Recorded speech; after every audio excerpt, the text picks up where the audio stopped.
بسم الله الرحمن الرحيم الحمد لله رب العالمين والصلاة والسلام على سيدنا محمد سيد الأولين والآخرين وحبيب رب العالمين. I ask Allah Tabaraka wa Ta'ala to grant us all the sincere intentions for His sake alone. So the beginning of the previous session, I mentioned 7 hadiths.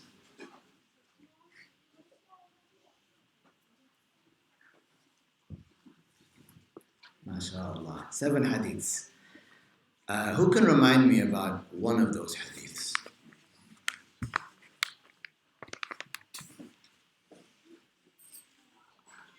If nobody comes forward, I'm not shy. I'll call upon you. People here to the right, I see lots of lovely brothers. I see the youth here on the left. MashaAllah. Who are the youth? So, I mentioned 7 hadiths, MashaAllah, about Husn al-Khuluq. Who can remind me about one of them? Or a part of one of them? Lofty manners. Lofty manners. Yes? Okay. What else? One was narrated by Al-Bayhaqi. Yes. Sorry, which one exactly? So that one was about the good manners. They were both about the good manners. Al-Bayhaqi narrated 2 of them, and they were both about the good manners. Actually, all 7 were about the good manners. Half the party. I don't know. No? Anything else? Yes? Having a badge of a person who would pay homage song. Yes, having the reward, having the rank of such a person. Very good. What else? Anything that stood out? There were 7 hadiths. No? Hasib? Were you even here? I don't know if you were here at the beginning actually. No?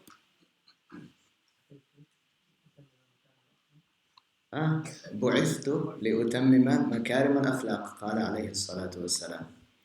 Okay, إن الله يحب معالي الأخلاق. Allah accepts and rewards and favors the good manners. وما من شيء أثقل في الميزان. That should be a big clue. من حسن الخلق. Something very heavy on the scale of good deeds on the Day of Judgment. There was another one about someone having good manners on the Day of Judgment, something else. Nasir, is that a... Did you remember? No? Something to do with the Day of Judgment. And the Prophet, alayhi salatu wasalam. Is that a hand I see up at the back? Yes? Nothing heavier? No, not that. I just mentioned that one, a different one. He said, alayhi salatu wasalam, Inna ahabbakum ilayya, the most beloved of you to me, wa aqrabakum minni majlisan, and the closest physically of you to me on the Day of Judgment will be ahsanukum akhlaqa, the one with the best manners. You remember that?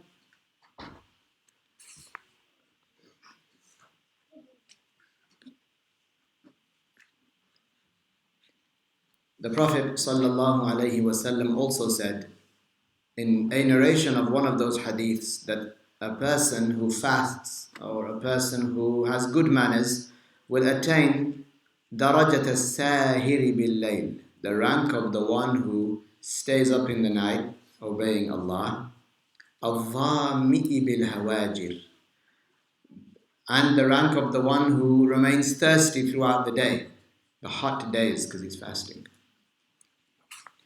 He will have a similar rank to that person. What was the name of the person who embodied for many Arabs in the past and today generosity? What was his name? Hatim al-Ta'i. Very good. And one of his family members at least embraced Islam. Who was that? His daughter.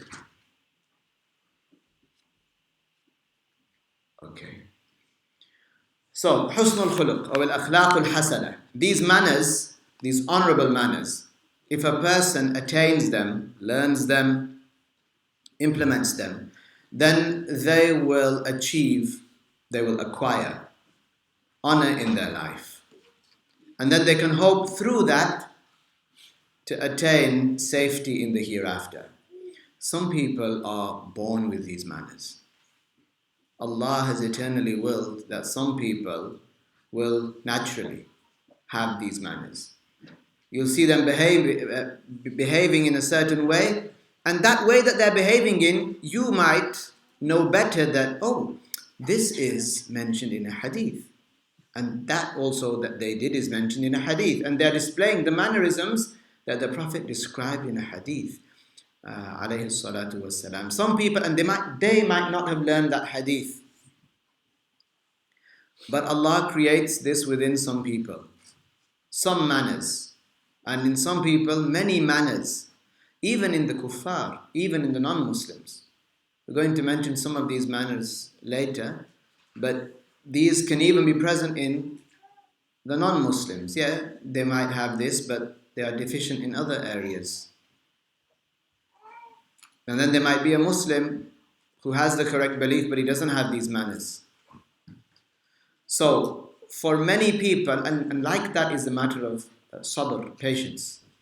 Allah has created patience within some people, high levels of tolerance, naturally in some people. And others have to acquire it, have to train themselves. So, what is the meaning of good manners? Or husnul khuluq? What is that? Shaykh Abdullah, rahimahullah, mentioned أركان حسن الخلق ثلاثة. Husnul khuluq has three integrals. It's three things. Anybody who has these three attributes, who ticks all these three boxes, will be someone who has a reward similar to the reward of the one that prays all night and fasts all day. And the rank, in terms of rank, they will have the same rank. They will be equal to them in rank, given that those people don't have good manners. So it's three things. Firstly, treating well the one that,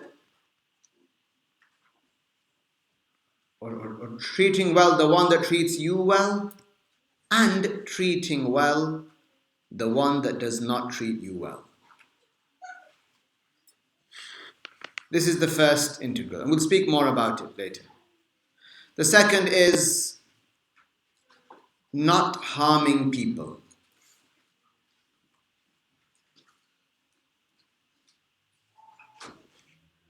Not harming people, whether with the tongue or with the hand, physically, verbally. And the third integral is as-sabr ala adha nas, to be patient with the harm of people. So these are the three integrals of good manners. Husnul khuluq. This is husnul khuluq. And many things come under this, like remaining silent, being shy, being easy, being generous, being kind, respecting the older person, having mercy on the young. All of these different things come under one of these three. So treating well the one that treats you well, and treating well the one that does not treat you well. Whether they recognize that whether they recognize that you are treating them well or not. Secondly, to not harm others. And third, to be patient with the harm of others. Anyone who possesses these three qualities has a very, very high rank. So, what if someone doesn't have good manners? Now, in 2013, we had a situation in the dormitories where I was living while studying religious knowledge. And so they gathered a lot of us together, and one of our sheikhs spoke to us. He gave us some advice. He said that husnul khuluq, it relieves you. If you have good manners, it relieves you from many different things, from many different areas, in many different aspects.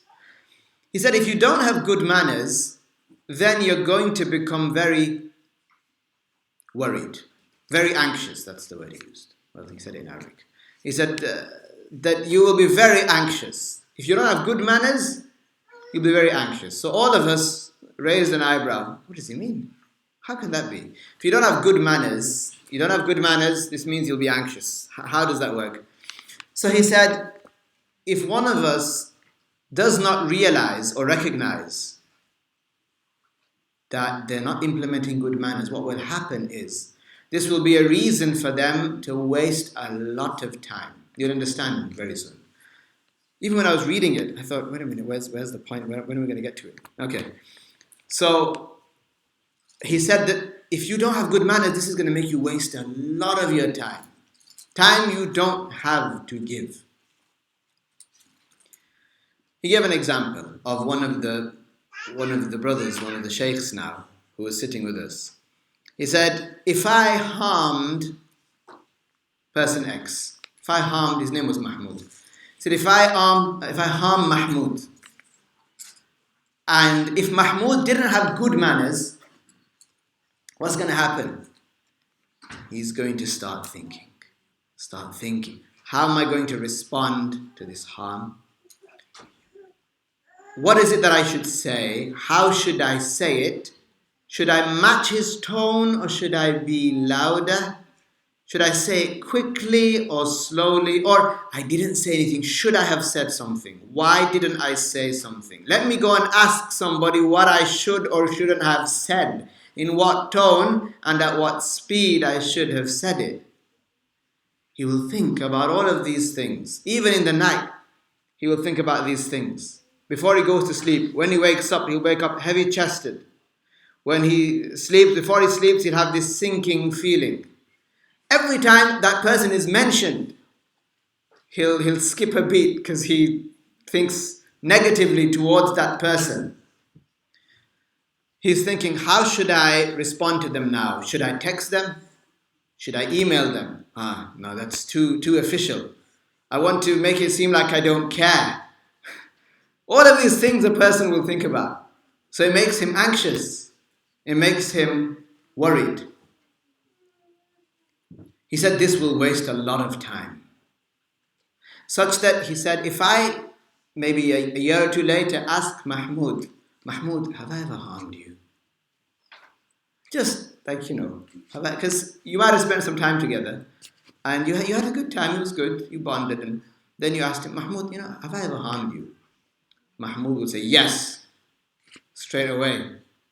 Not going to bat an eyelid. Yes. Why? Because he's been thinking about it for the past 2 years. Every day. Whether it's with his wife, or he's with his children, or he's with a group of friends, he's waiting for some coffee, he's going to pick up the burger, whatever. He's paying in the supermarket. He's thinking. He's been thinking. Every time his name comes up, he clenches his fist. Or his heart, his chest, and he narrows in on itself. For 2 years he's been thinking about it. So when he asked, Mahmoud, have I ever harmed you? Yes. Immediately, because he's been thinking about it for so long. Every time he sees him, he thinks about it. This Shaykh, rahimahullah, ويحفظه, he's still alive. He said that once somebody said to him that, Shaykh, do you know, such and such person harmed me. I am not going to forgive him, even if it's after 50 years. I'm not going to forgive him, I'm not going to forgive him. I'm not going to go to his funeral. But is he a kafir? If this person is a non-Muslim, then you can't go to his funeral. But to say, that's it, I'm not going to his funeral. Can it be that bad? You're not going to his funeral to ask Allah to forgive him. Do you think you would have done the same? Even if he had done the same, yeah. Even if he had not gone to your funeral. I'm not going to go to their family weddings now because of the way he looked at me. Sometimes it's actually like this sometimes. Actually like this sometimes. Someone will say, he looked at me in a funny way. So I got this feeling in my heart.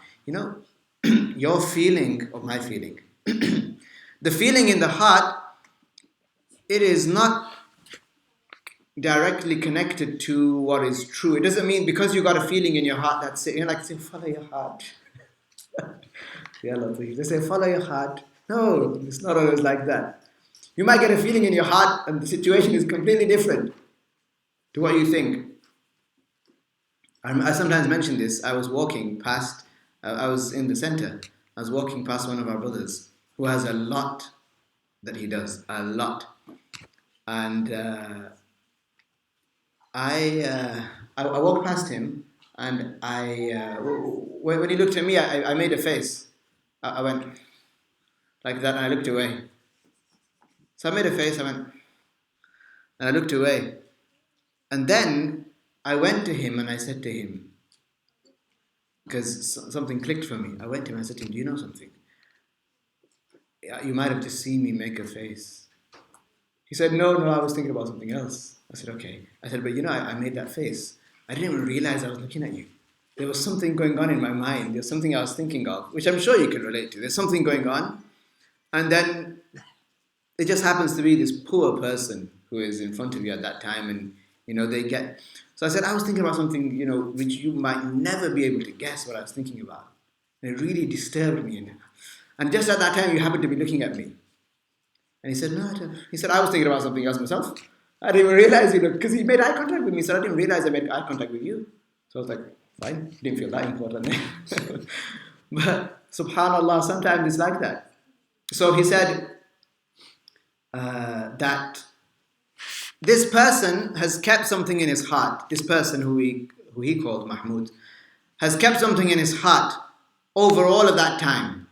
And then it's just built itself up over time. Like I said, thinking, how am I going to respond? How am I going to behave in his presence? When they're in the presence of that person, they get a bit nervous. They say, I have to leave. Or they get nervous. They act abnormal and other people can see it. That person might even come to them and say, look, why are you being a bit weird? Is everything okay? And then they don't say to them, no, it's you.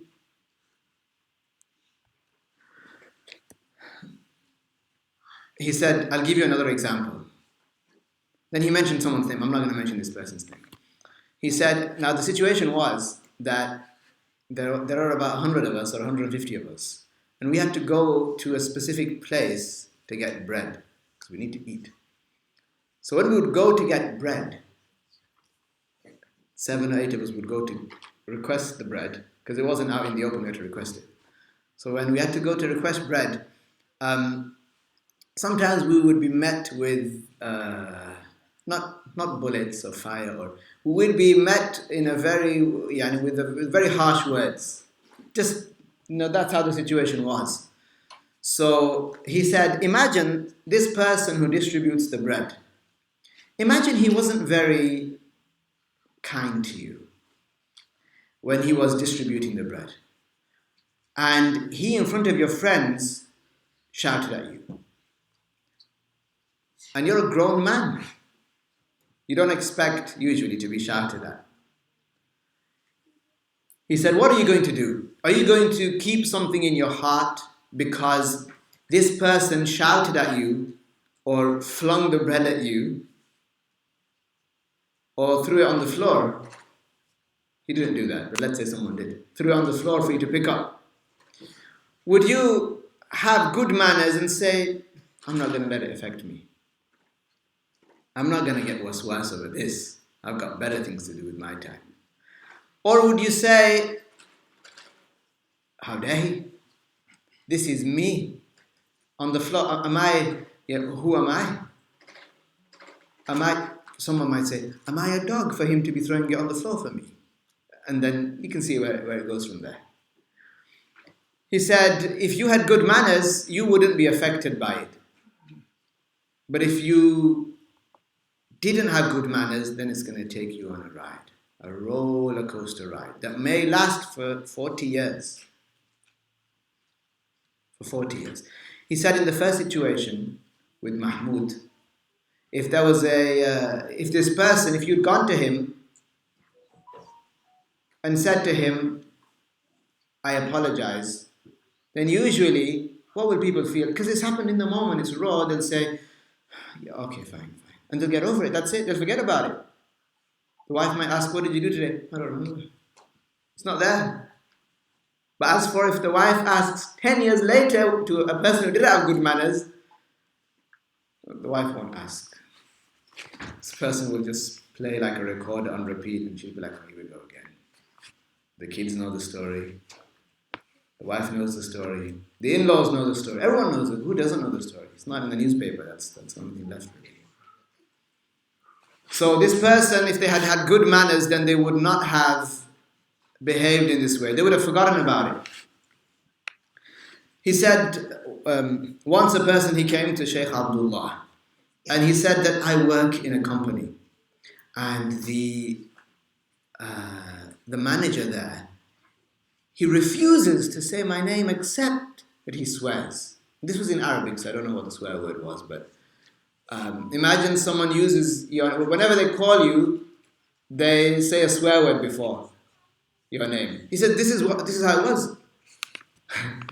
So he said to the Sheikh, what should I do? لا يناديني باسمي إلا ومعه شتم. That's what he does. He just always swears when he says my name. Sheikh said, Isbir. Be patient. But wait, what can you do? So then he made a point. He said, look, us in this life, many people in this life, they'll be patient in the job that they do with the staff that they have. For what? Or people that they have been appointed over them. For what? For money. They'll be patient with it. But then when it comes to the normal relationships, so there's no hierarchy in that sense. There's no superior. It's just your cousins or your friends or people that you see at the center or people that you see in the supermarket. There, people take it to another level. It becomes like a second job that they don't get paid for. It's very, very strange. So he said that the easiest thing to do is to go and apologize or to tell that person that those words that you said, they harmed me. Sometimes it might not even be something sinful. It might not be something sinful.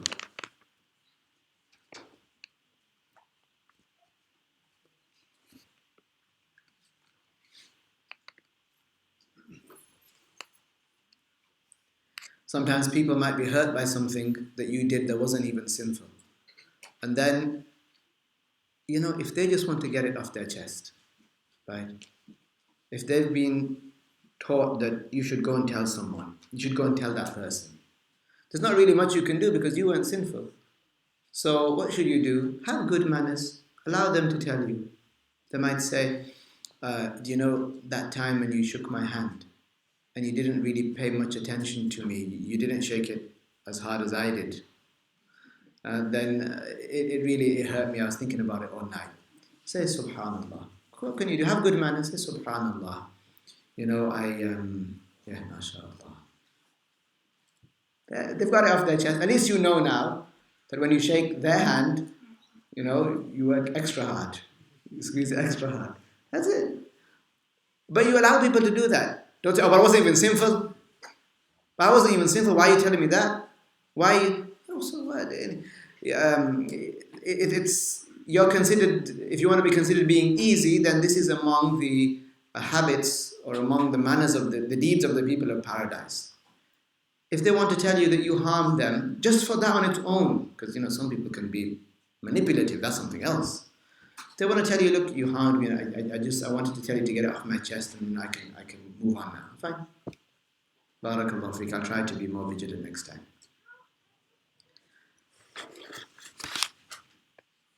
So, number one, we talked about the arkan, the three integrals of good manners. The first is to treat well all the people that you meet, not just those that treat you well. Even those that treat you badly, treat them well. And this is something that's not hard, not easy. This is something that's not easy on the nafs itself. The nafs, this nafs that, it gnaws away at you. It's always knocking. It's rude, it doesn't knock. It kind of just always trying to pull the hinges off the door. It's always trying to access, always trying to tell you things. Always this nafs that wants fame, it wants to be recognized, it wants to be praised, it wants to be comfortable and lazy. It wants a person to fulfill the lowest and most despicable desires. This is the nafs. Inna nafsa la'ammaratun bis-su'.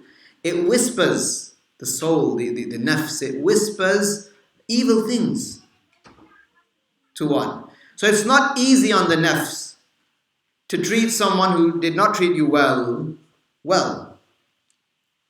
Imagine a person every day, they treat you well, they smile. This person is easy to smile back at them. You know they're going to smile back.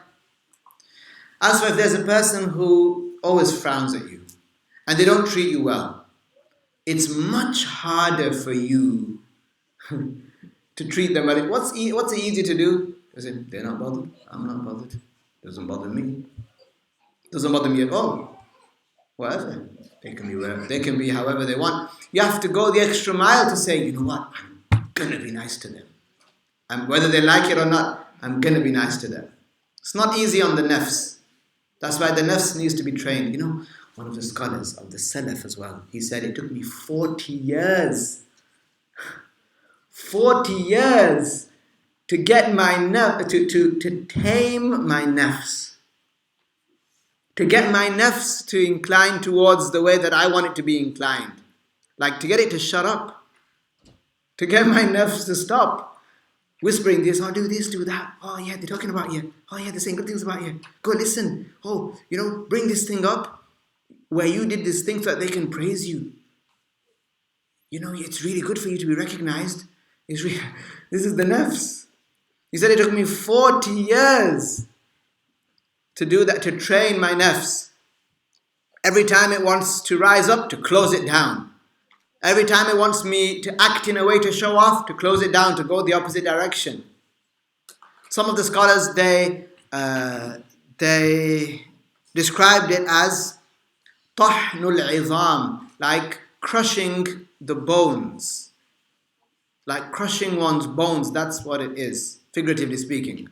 That's how hard it is. It's much harder for you to be good to someone who did not treat you well. But there is good in treating well the one that treated you well. And there is good, khair, for you in treating the one that did not treat you well.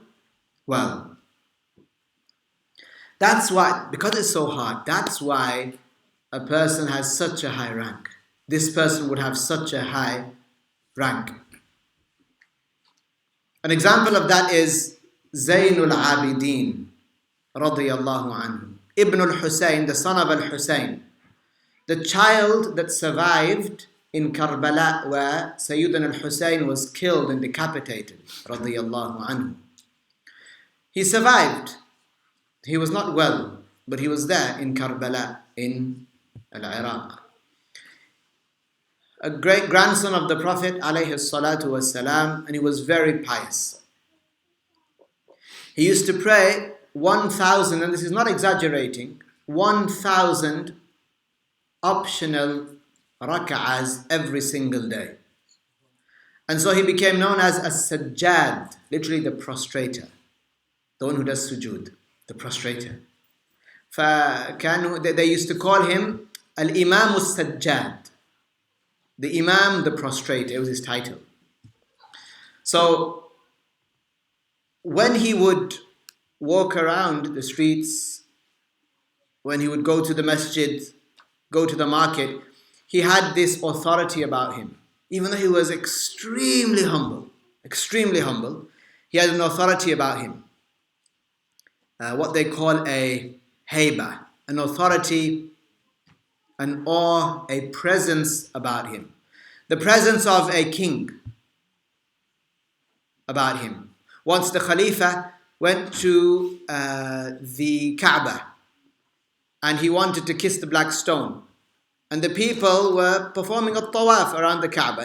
Nobody moved for the Khalifa of the Muslims. And then Zainul Abidin came and the people, they parted like a sea. When they saw him, they Zainul Abidin. They parted like a sea. And he went forward and kissed the black stone. So somebody asked the Khalifa, do you know who that is? And he knew, this Khalifa knew. He said, no, I don't know who that is. That's not good manners. He said, no, I don't know who that is. So there was a poet there, Farazdaq. And he didn't like that. And the poets in the past, some of them, they would get really hyped, let's say. So he was really angry. He said, you don't know who that is? And he knew that he's lying. He said, oh, you don't know who that is, huh? So then he thought, let me make a point. Let me make a point of this in front of all these people around the Kaaba. He said, هذا الذي تعرف البطحاء وطأته البيت يعرفه والحل والحرم. He said, this person is the one who the plains of Mecca, they know his steps. Not him, they know his steps. هذا الذي, he said, البيت يعرفه, the Kaaba knows him. The hill, which is like every area outside the haram, the hill knows him and the haram knows him. هذا ابن فاطمة إن كنت جاهله. This is the son of Fatima, meaning the grandson of Fatima. If you are ignorant about him, let me tell you. هذا ابن فاطمة إن كنت جاهله بجده أنبياء الله قد ختموا. By his grandfather, the prophets of Allah Tabaraka wa Ta'ala are sealed. This is Zainul Abidin. So you don't know him, huh? The whole world knows him. Anyway, so this is Zainul Abidin, radiyallahu anhu. Zainul Abidin, what was his title? Very good. As-Sajjad, frustrated. Very good. Double theme there. MashaAllah. As-Sajjad. Once, and you think about this, how could someone hate such a person? Right? But, for every time, you find people. There was he walked past an area and someone swore at him. Someone insulted him. And he just walked past, he didn't say anything. That person thought, oh, maybe he's deaf. Maybe, his hearing is light. He didn't hear me, or he's in his own world. Let me make sure he hears me. To make sure. So he said, Iyaka a'ni, I mean you. Like there's nobody else there. It's me and you. I mean you. Don't think I'm a madman talking to myself. I'm talking about you. He said, Iyaka a'ni.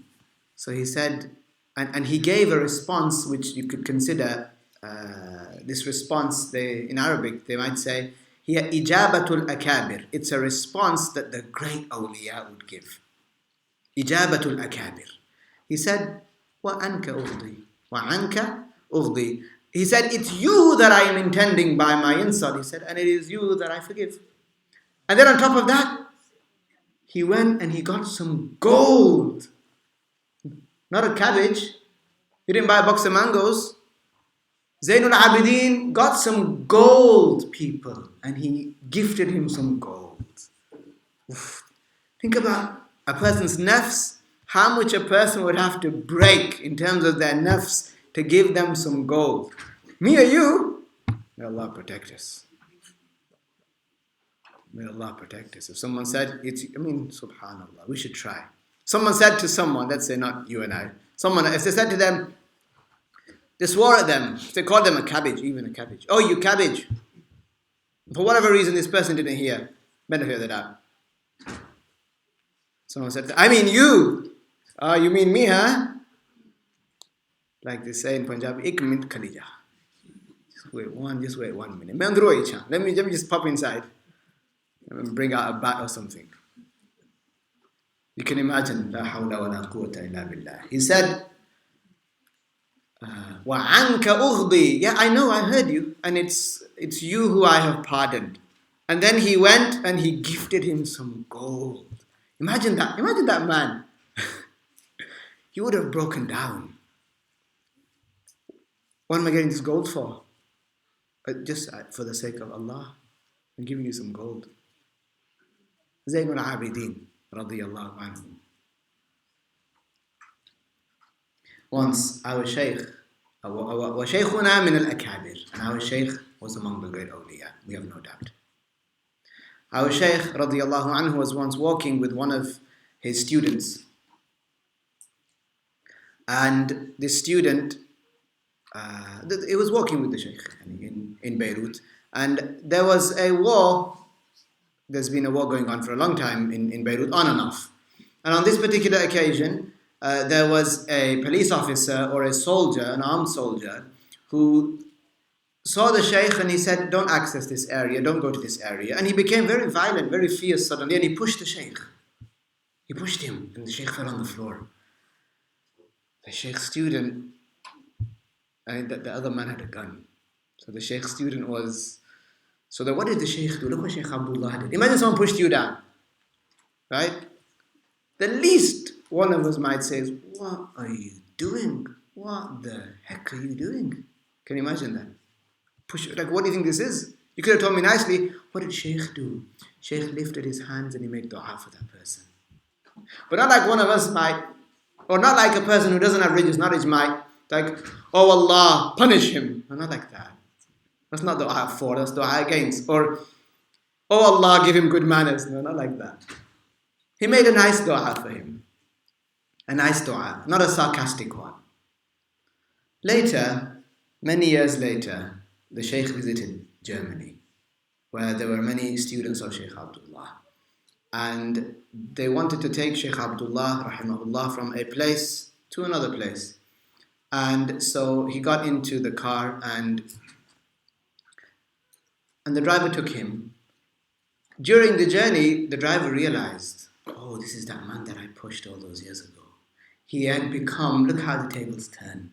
By the dua, we believe, of the Shaykh, he had started to learn with the students of the Shaykh. Had even heard about Shaykh Abdullah, but back in the day, there was none of these pictures and, there weren't a lot of pictures and things. He'd never seen the Shaykh. He had moved to Germany and he started to learn with the students of Shaykh Abdullah, the belief, and they tell him the Shaykh has this, our Shaykh has karamat, extraordinary matters.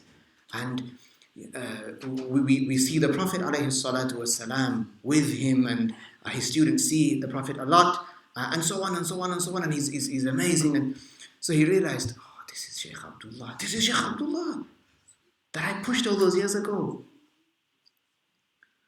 So you can tell he was embarrassed. So he took him from one place to another place. The Shaykh went and gave his lesson, and he thought, look, let me just face the facts. This needs to be done. Right? This is Shaykh Abdullah. So he went to Shaykh Abdullah and he said to him, Mawlana, I have something to say. He said, Na'am, na'am. He said, he said things like, I'm one of your students and I've been learning and so on.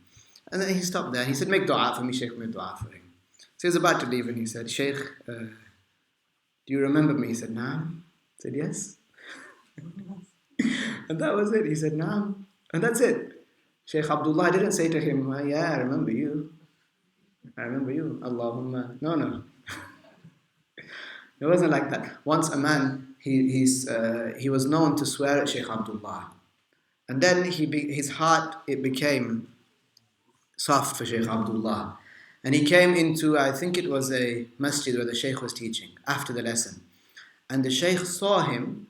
And as far as the Shaykh knows, this person has been swearing at Shaykh Abdullah. So the Shaykh, he requested a chair. He saw him coming because he requested a chair. He said, come. And he made him sit down on the chair. And he was treating him very nicely. Very nicely. And that man, again, he couldn't keep it in to himself. He said, I have to tell the Shaykh. He said, Shaykh, did it reach that I used to swear at you? He said, yes. But what's even more important is that you do not insult the religion of Allah. Because at that time, people would insult Allah, and this is kufr, and they would insult different things in the religion. He said that, لو سببتني, even if you were to swear at me, it's a major sin to swear at a Muslim. He said, لو سببتني لكن لا تتعرض لدين الله. Do not insult the religion of Allah. And that was it. He didn't say, Sheikh Abdullah didn't say to him, yeah, and it really hurt me, and you shouldn't have done that. And look, I'm going to put you on blast now in front of all of these people in the masjid. No. So the students of Sheikh Abdullah, they learned the good manners from Sheikh Abdullah radiyallahu anhu. We'll stop this second session here, and we will, inshallah, begin again at 5 minutes past 4. Inshallah. Let's say La ilaha illallah and as-salah ala nabi. La ilaha illallah. La ilaha illallah. La ilaha illallah. Allahumma salli ala Sayyidina Muhammad wa ala alihi wa sahbihi wa sallim. اللهم صل على سيدنا محمد وعلى آله وصحبه وسلم. اللهم صل على سيدنا محمد وعلى آله وصحبه وسلم. We'll begin at 5 past 4, inshallah.